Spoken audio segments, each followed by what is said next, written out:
Hello, everybody. Welcome back into Dynasty Mode, the unofficial EA Sports College Football Game podcast.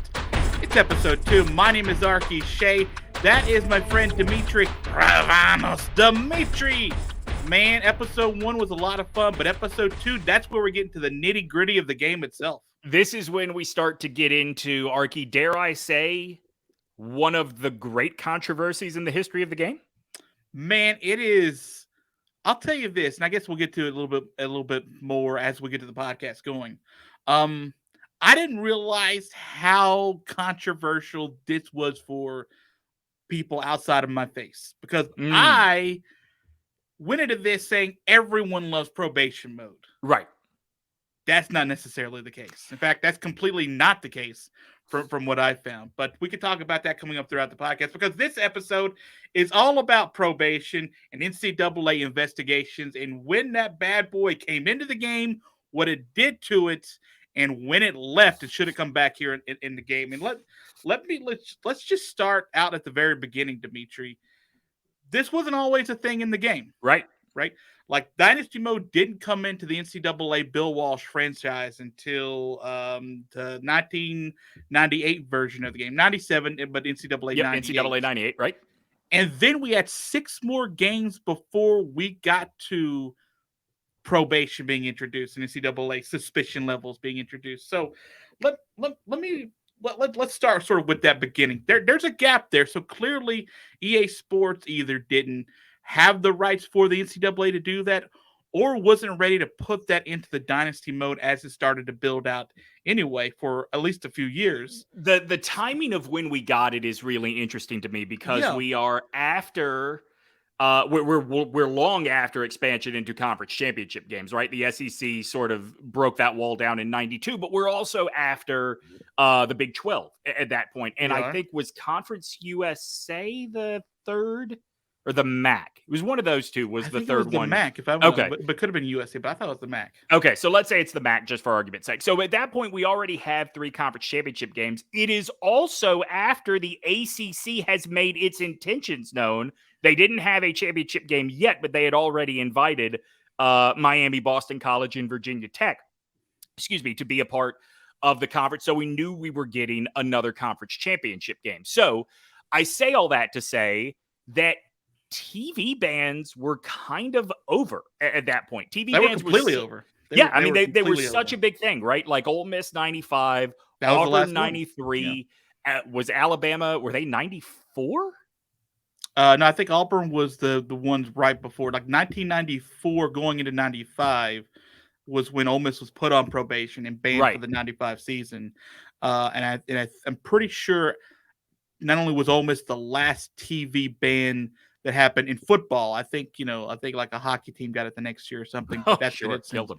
Yeah, I think it was like Maine or Boston, University or something like that in like 96. But since then, that's not been a thing. But yeah, we're talking about, like, I think I read a piece from John Solomon that, like, go between, and this is wild, between, I think, the beginning of sort of the NCAA and the SMU Pony Excess. Yeah. That thing, I think there were 54 TV bans that were lifted out. I mean, it's bananas. And I think it's a reason why, especially in the SEC footprint, there are, people in their 30s and 40s that still hold the radio voice precious, because we lived through seasons where that was the only way we could experience our favorite team. So TV bans are off the table. We still have bowl bans. Remember, at the time this is introduced, Alabama's right in the middle of a bowl ban at this point. I'm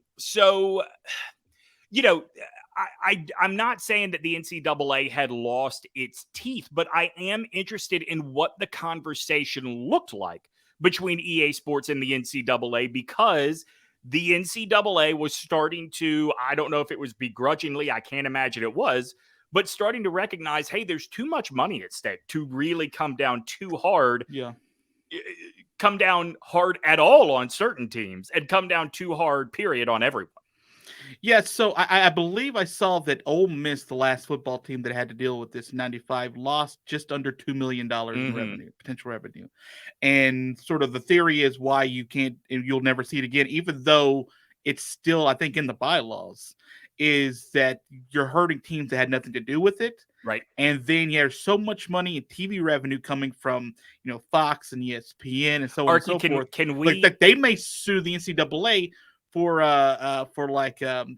interference with the TV contracts and may try to get money back from them. Can we go back and post and fix where we take out the bullshit part you said at the beginning about they're worried about punishing kids that had nothing to do with it? This is all about not getting sued by the TV partners, or forget not getting sued. They just want to maximize the value for the TV partners, and certainly ESPN. I think, I could be wrong, I'm not speaking on any knowledge, I think ESPN would be okay with losing the SEC network. I mean, they're losing a weekly Missouri versus Vanderbilt matchup anyway, but if it meant it hurt their standing with Alabama and Georgia, end of list, they would be very concerned, I think, at that point.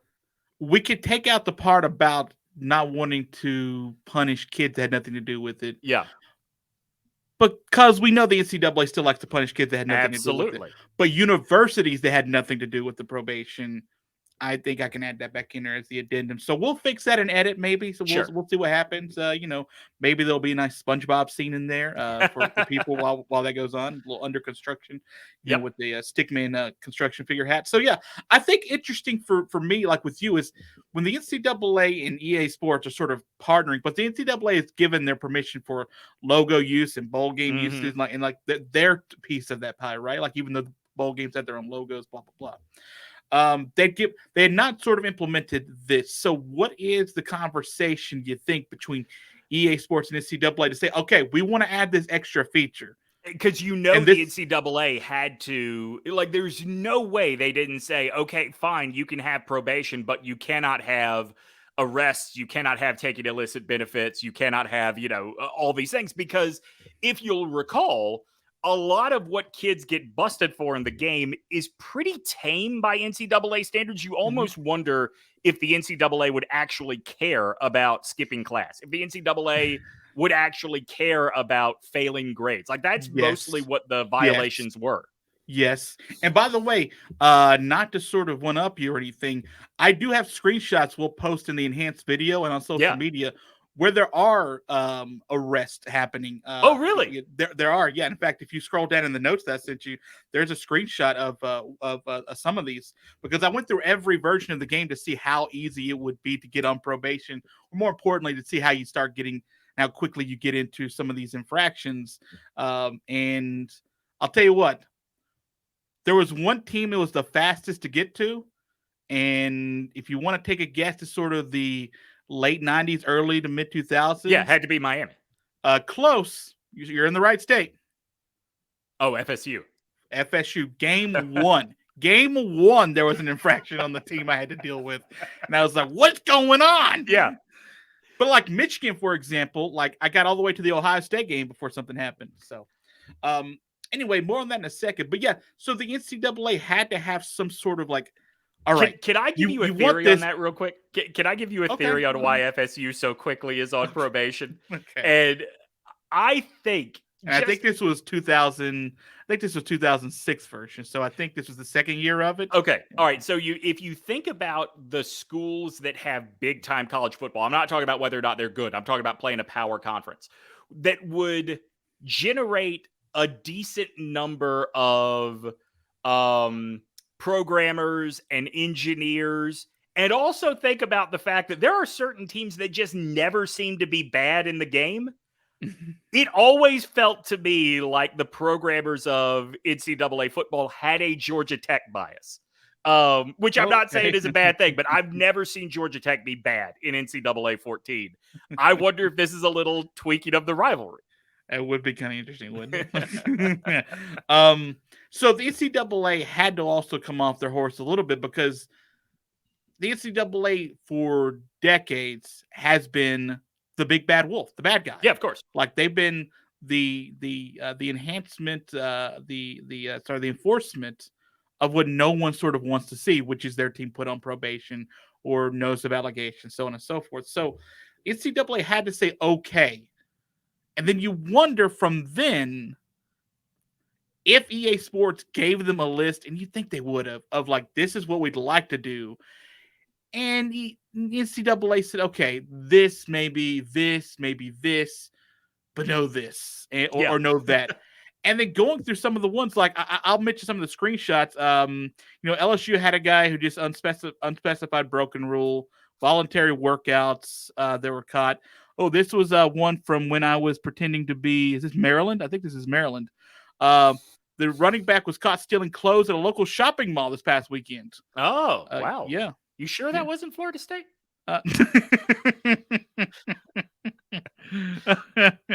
I'm not sure. The team is sort of blocked up on here. Tennessee had a major team rule broken, but didn't want to, quote, go into the details. Right. So there is some of the innocuous stuff, and then all of a sudden you're hit with like hey, what's with this theft? Yeah. Yeah. I mean, that's the thing that like I liked about it is it was sort of an acknowledgement of the way college football actually runs. And I don't mean like every program runs in the town they're in, but there is a certain element of piracy, right? Of cowboy outlaw-ishness in at the top programs, right? I mean, Alabama, Auburn, like the whole SEC, right? And so I don't think you could really realistically expect EA Sports to get into, running back number 14 was caught taking bags of cash from the car of his quote unquote uncle. You certainly couldn't get into that, but this was a nice acknowledgement of, if you love this sport, like, come on, we know what's going on here. Look, there's forging grade stuff in here. The forging signature stuff. Like, there is some deep underseatedness that, the gross underbelly that we know of college football to be, and kind of really embrace and enjoy, right? Yeah. For the most part, that sort of makes it like, okay. And then you get some of the other, like, if you're a head coach, you'd have to deal with, like, this guy skipping a workout.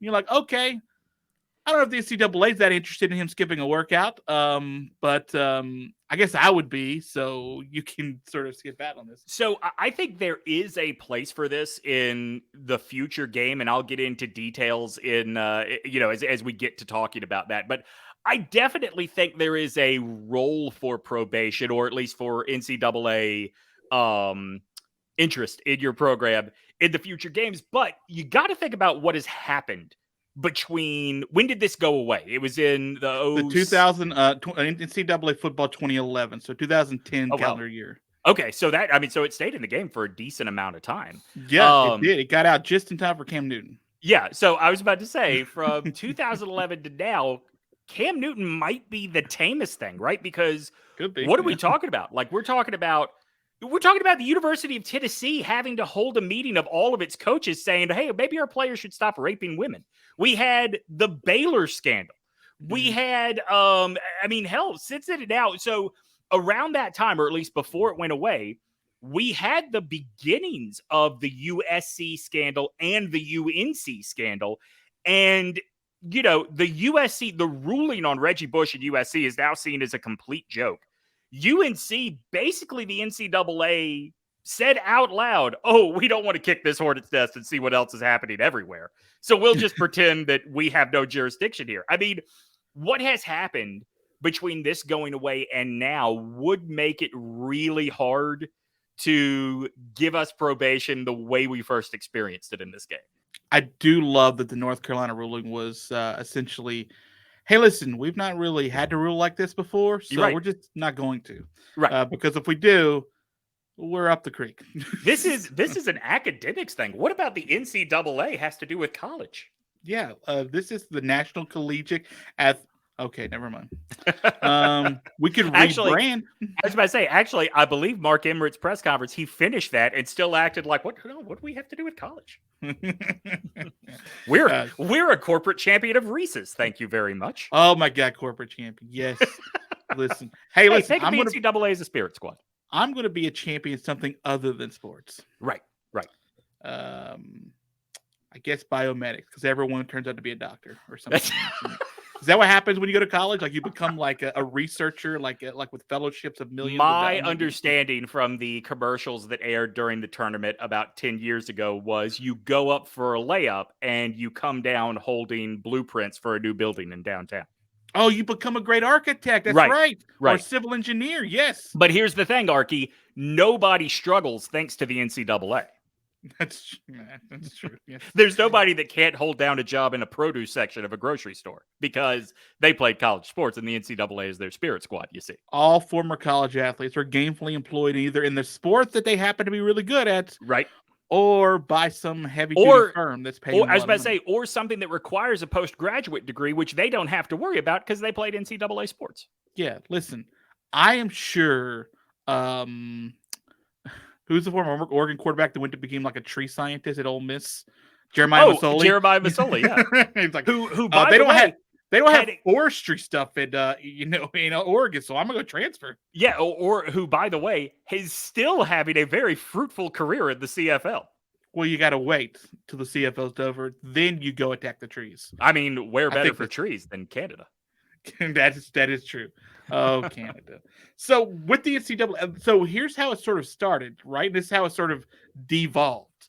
Yeah. You would go into your dynasty, and like you could at the very beginning get get recruiting assistance throughout the season on, or discipline assistance on.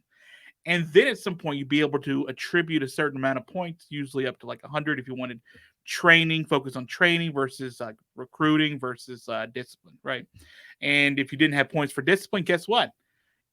You couldn't suspend people. Right. That was one of my favorite parts. Like if you had a team that had, let's say, like 5 guys get in trouble throughout an entire year, not impossible and likely on most teams, then that 6 guys like, well, he may have burned down an orphanage, but I've got no point to suspend him. Enjoy playing Notre Dame. Yeah, I believe the game called it the Bruce Pearl rule. Like, what can we do to these children? Clearly nothing. So you know what? Go enjoy a plate. Grab a plate to eat, and you know.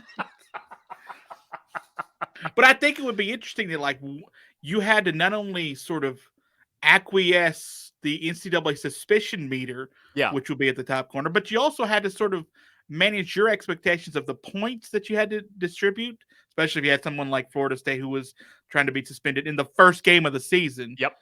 Then you had to also figure out like, okay, if I don't suspend a guy for skipping a workout, are we okay? Right. Like, are we okay? Like, can I manage my team this way? And that was what was so interesting to me, because like there was a lot of people that don't have great memories of probation mode, right? And I sort of, when I went back and did a lot of research into what other people's opinions were, I found a lot of old message board stuff, right? And a lot of people were mad because of how easy it was to get on probation. I told you I ran that test on all the systems, all the emulators of all the games. And it was ridiculously easy to get infractions going constantly.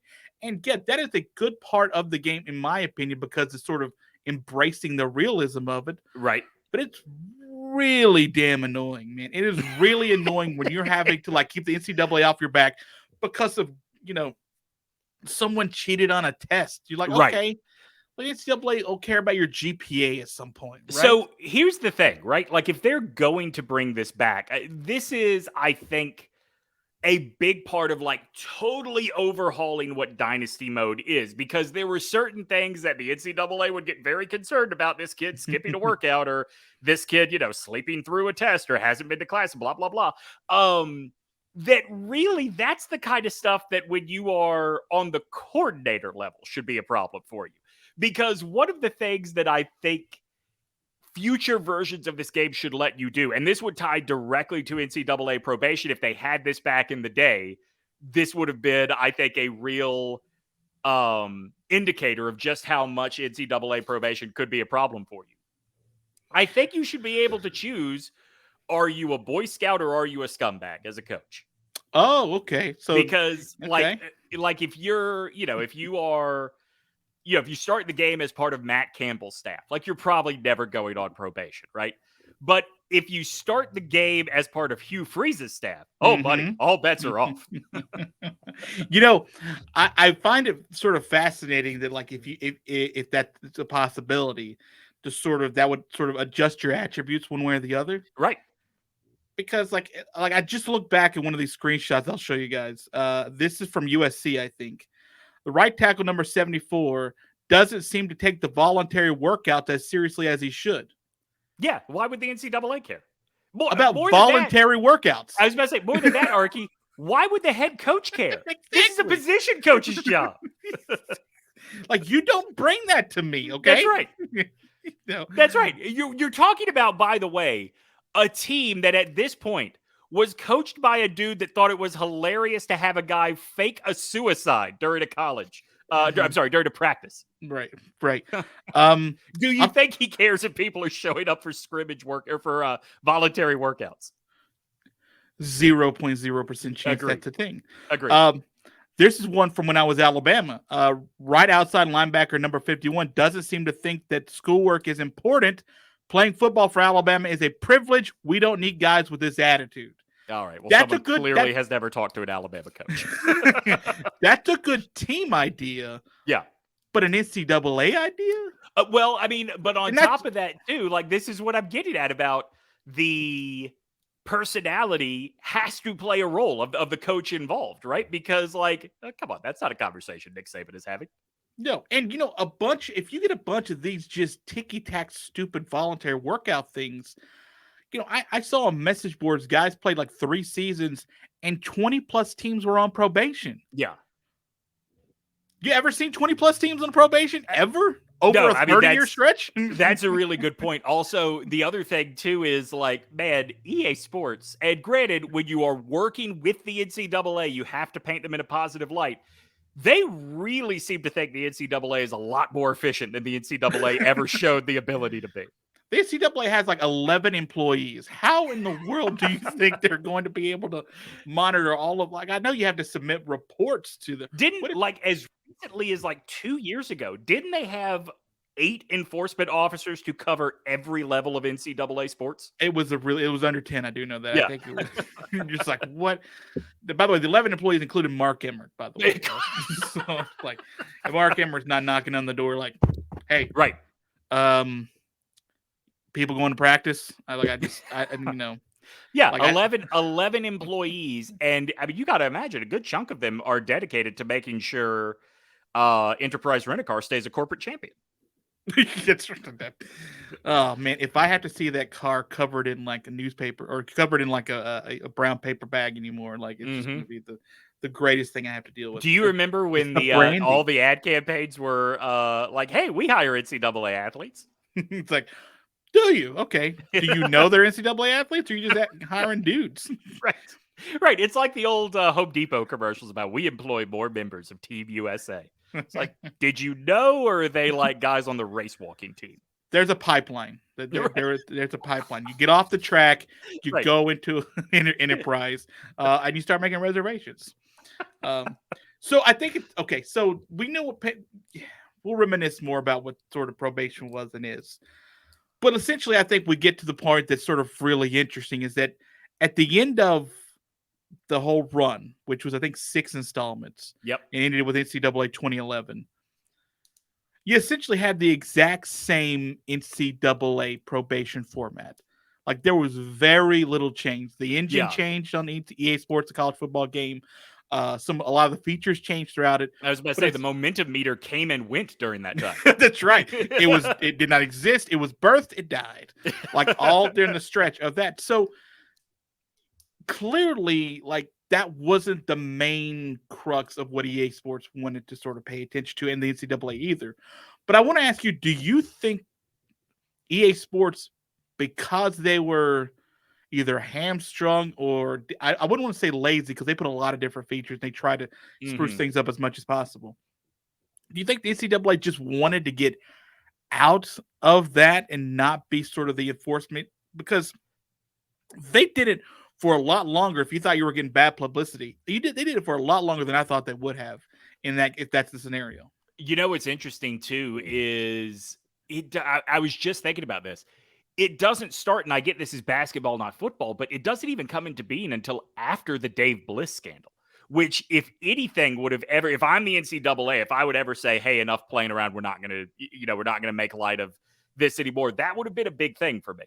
I mean, I also think another thing, Arky, and this is true of Dynasty mode throughout much of the game's life, is At some point, Dynasty Mode was what we were buying the game for. I mean, it's why we named this podcast what we did, right? Like, Dynasty Mode was the attraction. I think there was an element of let's improve the gameplay in the game. We don't have to worry about the features of Dynasty Mode.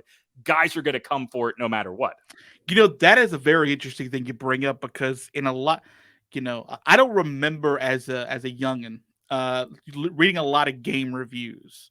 Right. Especially for, like, if I wanted the college football game, it really didn't matter what you said about it. Mm-hmm. So I was going to go get the game. But a lot of the ones I could still find online, a lot of the ones still sort of say, hey, if you're into Dynasty Mode and you're not just a casual player, then, this is what's in store for you here and blah, blah, blah. And I sort of never understood that there would be enough people that would want to buy that game to be considered just casuals. I feel like college football is like one of the few sports that, like, for sport game franchises, I would say, that you're not buying just to play mascot mode, or you're not playing just Right. for, just to play, hey, can I get the rivalry games and win the trip? Like, you're there to sort of immerse yourself in, like, this world.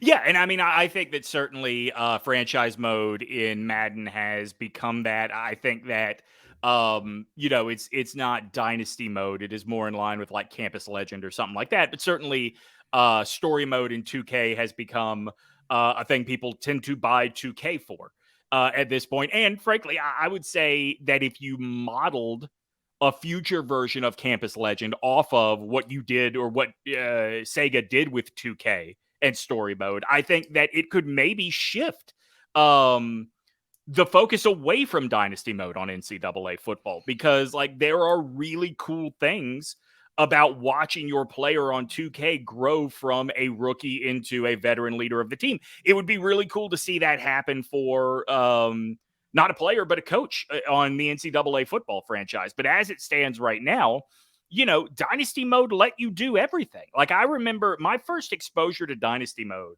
was this would have been NCAA 2000, I think.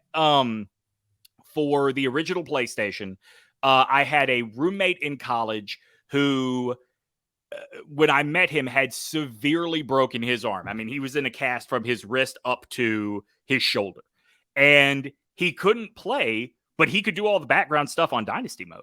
And so he was totally locked into Dynasty mode. And that's how I discovered what it was and how much more there was to do. I think that when the game does make its comeback, I think now, because so many of us were exposed to Dynasty mode and fell in love with the off the field stuff of college football through playing this, there's going to have to be so many new elements they introduce. And I think a lot of them are going to tie into whether or not bringing back probation works or not. So I sort of mentioned that it was in 7 different versions. Mm-hmm. Was it 05 through 11? And that I think leads me to the next point that I'm interested in is how many people want this actually back. Because I did a very, a limited number poll. I read it on the old social media on Twitter, and I asked for some people's commentary on Facebook and Twitter too. I texted a couple of friends, and surprisingly, it's in the neighborhood of 50-50 liked it and didn't like it. In fact, I got Nick Wilson. You're Nick Wilson, right? Oh, sure. Says, I don't want probation in NCAA and stuff in investigations into the actual college game, let alone my favorite video game. And then Mike Sparkman says, I voted no. It's a game. It's supposed to be fun. That feature could suck depending on the punishment. No thanks, he says. And so I think got this a is similar amount of people who actually texted me or messaged me and said, this is why I would not want it. And I'm fascinated sort of by that idea, and I wonder if it's so judged and clouded by how it was in the game before versus what adjustments could be made. But maybe, but also right now. Also, I wonder how much of it is based on the kind of college football fan you are. I mean, if you are like Nick Wilson, I know he went to Bowling Green. He grew up a Ohio State fan. I mean, he smells the Big Ten farts, right? If you grew up rooting for a listening team to this right now. Yeah, no, he knows what he did. Okay. If you grew up believing the bullshit that your favorite school sold you, maybe you don't like probation mode. But just being frank, if you grew up in the SEC footprint and understand how adults do things, you recognize that this makes it as realistic as it could possibly be. Now, granted, you can't have it running amok and have 20 teams in 3 years go on probation. It's got to be tempered in some way, but certainly you have to allow for the fact that the game can break the rules. So I came into this remembering fondly probation mode, right? Right. And then going back and reading all the old message boards and then sort of emulating some of these seasons to sort of see what people were talking about. I do kind of get where someone like Nick or Mike is coming from and people who voted no in that poll, because that kind of was a huge hassle. Like, Yeah. it was ticky-tack stuff from the NCAA, and you would lose scholarships, which would sort of affect your team if you weren't one of these guys that was so good at it you wanted to run like a team on 2 scholarship players and just try to, do it from the bare bones you possibly could. But if you didn't want that and you wanted to win all the games, you wanted all the 5-star recruits possible, I could see that having 6 or 7 guys miss a practice or 2 here or there, causing you 15 scholarships, being a huge pain in the butt. So that's sort of, I still like the idea of probation being in, but I can see where the execution during that 7-year stretch needs a lot of overhaul. So let's spin it forward to if they do bring probation back. What do they do? I mean, I personally think if you're going to bring probation back, one of the things you have to add is you have to add show cause penalties to it. You have to make it, if a guy gets fired, and that's the other thing too. You never got fired if your team went on probation. You just had to deal with probation. I don't know anybody who ever got fired on the game at all. Like, do you? Yeah, because we were all good. But that's what I'm saying. Like, I want something to be able to intervene and say, hey, listen, you're bad. Well, see, I mean, certainly in later editions, once they introduce the coordinator aspect, if your coach goes, if the head coach goes, whether he takes another job, gets fired, whatever, your job should be gone. Like, you should have to hit the open market. Like, there are all kinds of things they need to adjust about the coaching carousel. But certainly, if you go on probation, if you oversee a program on probation, that should stick with you. Like, maybe if you go on probation at, say, I don't know, LSU, maybe the best job you can get for a little while is UMass. I think, and I always loved how EA Sports would say, hey, you're not like a 5-star coach. You're like a 6-star coach or like an 1,100-star. Like, you just keep adding the prestige. You're like, okay, there's got to be a top number here that we're dealing with. But yeah, I think you could sort of build up to what your prestige was. And if you're one of those jerks that likes to go ahead and get a 5-star job immediately. Like, ridiculous. Whatever. Go suck a big. You're an animal. You start out as a coordinator at a 1-star school. There is no negotiation. Yeah, none. 0. Especially because, like, the last game, NCAA 14, like, there's schools like UTEP, FIU. There are other ones I'm forgetting, but those are the 2 that jump out to me right away that start out as 1-star schools with almost like an 80 overall team score. Like, you could still cheat with a 1-star school. So, if you're going to have this sort of probation be a thing, I do think punishment needs to be something that can be effective. If you're looking for the ultimate realism, if you're not looking for the realism, don't play Dynasty mode, right? Yeah. Like, Dynasty mode is to get completely immersed. And, like, by the way, if you don't start a new Dynasty, who cares, right? Who gives a shit? Like, but if you're looking for like the complete immersion experience, which is what I think Dynasty mode should be, then yes, not only when they added in season recruiting that help, but probation with penalties should be a thing. And if you do commit penalties that get you on probation, you don't get to work through it, right? Like you said, like right. You should get fired. Your star rating should go down, whatever it is, percentage we pick, in half at least, or something like that, or maybe a couple of stars or whatever you have, and that you have to work through 3 or 5 years somewhere else before you can even start building up your prestige level. It's something to where you get to experience the totality of what it's like to be a coach, right? Unless you're like, I think there's 2 dynasty modes, right? You want to start as your team and just try to be Alabama for 40 years and win as many titles as you can win in 40 years. Yeah. Or you the try version to feel assholes like, play. right. Or the version B, which is version baller, you Mhm. start as a lowly coordinator and you build your way up, right? So Arky, dare I say, version blue collar. Blue, thank you. Mhm. Thank you. I mean, he doesn't have as much flash as baller. That's what the So, DNA of the program is. so I think the probation aspect does need to sort of have consequences that negatively affect you as a coach in the game. But I also think we got to overhaul what is a violation. Right? So Like this is a really important. we've really got to figure out team rules versus Yep. NCAA things. And like I think honestly, I think you should have a mode where like the NCAA says, now we're looking. And then now you have to sort of be on your P's and Q's because you may have got away with it 1 year, but someone tattled. So, And Arky, I'm glad you bring this up because there is an evolution. I think this is a really good place to close out the episode because there's an evolution that has to happen to bring the game back, period. But certainly if they're ever thinking about bringing probation mode back, which is, how do you deal with NIL now? Like, how do you deal with NIL and the portal and the reasons kids enter the portal? I mean, in order to get the most realistic experience, right, you are going to have to basically introduce elements of tampering. You're going to have to introduce elements of backroom deals to land recruits, NIL deals. I mean, there is so much that could be on high level NCAA probation stuff that almost, if that's not included, probation's not worth putting in the game. No, and I agree with that. I think GPA levels, you can sort of quote unquote monitor that. Failed drug tests, you can bring that into the thing. Like if you're bringing in guys shoplifting at the mall, a failed piss test is not the worst thing in the world to sort of put in Agreed. the game. I mean, if you're bringing a guy shoplifting, what's the difference with, we caught him with a duffel bag full of cash. With a McDonald's bag full of cash. I was Shout out say, Rocky Top. Someone ordered a number 16 on the menu at McDonald's, and that's not there, folks. So Yep. That's code wink, wink, nod, nod. So I think you have to sort of be able to introduce a team rules thing. Like if you want to sort of maintain that so you don't lose practice time or whatever you want to do. And then you have to have where the NCAA actually should care.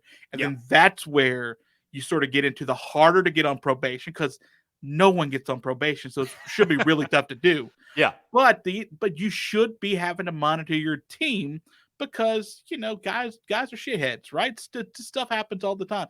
Guys' girlfriends break up with him, and he's unable to play for a game like he's just terrible or whatever. You have to, right. Like, it's just that there is an element that I think we're missing, that they went too far in like the forging, like skipping practices and cheating on a test for like NCAA stuff. Mm-hmm. And they didn't focus on the stuff that's going to be huge issues, which is what the NCAA cares about anyway. And I think if they can do that, then I'm all for probation mode coming back into the game.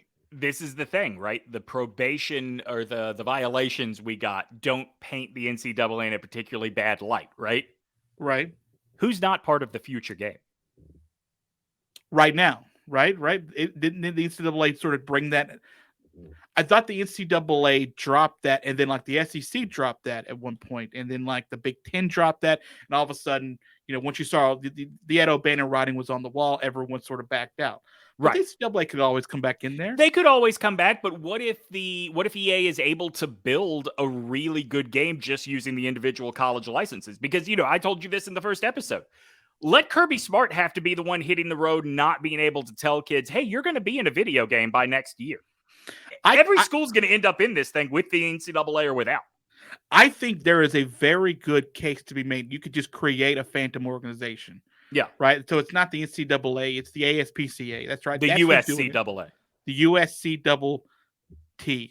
Yes. Mm-hmm. You could create whatever organization you want, and they're the bad guys. Right. It's just like with the players. Like you never really had to create, who was your AJ McCarron? Like you didn't have to create him and like make it an issue. You could create a photo because if you look at the screenshots I showed you, the NCAA has a little trademark logo, the copyright logo beside it. So clearly they're in the game with a little bit of kickback there, but you don't have to be. Right. So like if we want to bring probation mode back, and the NCAA is like, hey, listen, we don't want to be the bad guys, even though we were there for 7 years. That's even fine. Though we were for quite some time. That's fine, and you still are, by the way. Right. Then you just bring in another organization that you completely make up. Yeah, just drop the N. Right. What's wrong with the College Athletic Association? Boom. And and by the time the second time I get popped for a violation, that's who I'm mad at. And maybe we stop caring about the NCAA just in general. Agreed. Yeah, right? Okay. Now the CAA is also the Colonial Athletic Association. Yeah. So But they're bleeding teams every year. Who cares? But you can't like trademark letters, right? Right. Like CAA is also creative artist agency. It's the biggest talent agency in the world. Yeah, we just adjust the logo for what we like. Exactly. If you need the NCAA or the CAA logo or whatever. So yeah, so I think so for those who are come down off your high horse, Drexel. if you're poo-pooing the idea of probation, I sort of get it because it sort of sucked at the beginning. But where I stand, I would fully love to see that thing back in probation mode, whether it's the NCAA or EA Sports just figures out a whole nother organization to do it, as long as we get like some realness to it. Like there's gonna be some domestic stuff I'm okay with. Or just arrest in general. Like I would like as much specificity as possible just because I like it as real as possible. But I'm okay with bringing it back if you weren't as ridiculous as I think some people sort of remember it as. Your final verdict? Yes, you want it back? Oh, absolutely, I want it back. Like I think it's ridiculous that we're talking about bringing back a college football game in 2022, and we're going to pretend people don't break the rules constantly. Yeah, because if you want the fluffy everything, you can do that, right? Like there's ways to do that in the game. Just be Dynasty mode and beat Georgia and win all. Set it on freshman mode. Never challenge yourself. It's perfect. There's like you don't have to turn off penalties. Turn off penalties. Turn off computer assistants for themselves. Just you can play until your heart's desire. Why not play as both teams every game? but as we speak, for those who really like to immerse themselves inside the fact of trying to run a football program, I want as much real as I can get. Yeah, I'm with you 100%. And I know it's fantasy, and I know I play other games that aren't nearly as real. Like I don't think Crash Bandicoot's nearly as real as what NCAA football could be. But I tell you what, it's not far from it. No. I mean, it is kind of far from it. But listen, probation mode, all hail from me if you can get it back. Probation mode, Arky, I call it celebration mode. Celebration mode. And I think that's a good place to end this podcast on. Anyway, you can find us here on all your podcasting platforms, Apple Podcasts, Google, Spotify. Those are the big three. So far, based on the numbers, those are the most. I was about to say that a bunch I never even knew existed. You didn't know about Castbox and Overcast and GeoSavan, Savin, I think it's Savin. Yeah, anyway, no, I didn't. We can be found wherever you find the podcast and on YouTube, the enhanced version, which will have screen grabs of some of this too, as well as some interstitial video inside as well. And as you saw in the first video, cool graphics, like just throwing them in there, right? You know what? We should start posting to Pornhub. Just like not change anything. Just put this up on Pornhub. Oh man, that's the comment section I want to read. Me too. Like I don't know what this was, but I felt good inside. You certainly want to interact with the people that would give a porn star thumbs down. That's right. Oh, boo. Ridiculous. On YouTube, you can search for my name, Arky Shay. That's the channel it's on until we get a bunch of subscribers that we like for this and a bunch of videos for it, and then maybe we make its own. So search for Arky Shay. You can see last week's video. You can see the trailer video, and now you're able to see this week's video. And if you've already been watching this video, go back and download the podcast too. Sure, we need all them clicks. Nothing wrong with helping them advertising dollar digits out. Come on, click, click, click. All right, that's going to do it for me. I want my friend Demetri to say goodbye to the good people. Saving Sim to next week, everybody.